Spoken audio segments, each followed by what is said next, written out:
اگه کوچه صدام یه کوچه باریکه، اگه خونم بی چراغه چشم تو تاریکه، میدونم آخر قصه میرسی به داد من، لحظه یکی شدن تو آینه ها نزدیکه. برام فرستاد یه قلب بنفش، شاید میخواد بذاره اون بازم سر به سرم. باش یه سال لب صخره قدم زدم، ترسم از این بود دلم پرت شه فقط.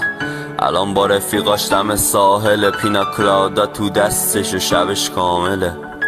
قلبمو دادم نیستش قابلش، سپی بالا نمیاد دیگه سیستم معاملش. بازم هنگ رو گلا سنگا رو دلار، هنو دلم واسش تنگه به مولا.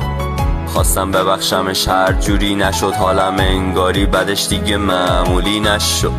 خیلی چیزا خوب گفتنینی که نازش خریدار داره یارو مشتری میشه. حالش اینه پارسال من که بی خیال شدم، بذار کارما بزن.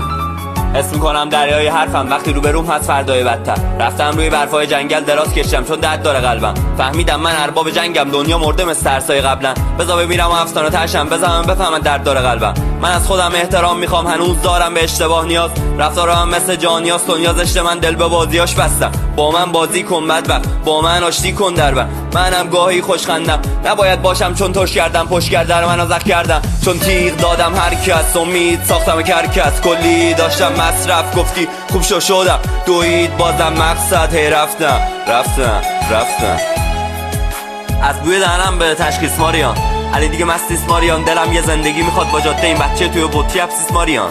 هوا پستیس ماریان، از همه زنداناشو هم ترخیص. چیز دیگه زخمای رویاست، غروب یه تیکه دنیاست. میدونم ته این حوث مریض میشه یه نفس عمیق، اما سیاه چرا باز همه چی رو خود میکنه با آرواره هاش. ما اونیم واسطه صاف چهار راه زندگی باز با نقاب. کی میدونه چیه واسطه خواب بری، کی میدونه چیه داستان ما. امروز جشن میگیریم ماریان، تلخی‌ها رو رد میکنیم. جشن بازگشت من به زندگی، همه هم دعوت میکنیم. با همه هم به خوبی صحبت میکنیم، اینو قول میدم ماریان. جشن پاکی آغاز رویاست، میدونم غروب یه تیکه دنیاست. میدونم غروب یه تیکه دنیاست. میدونم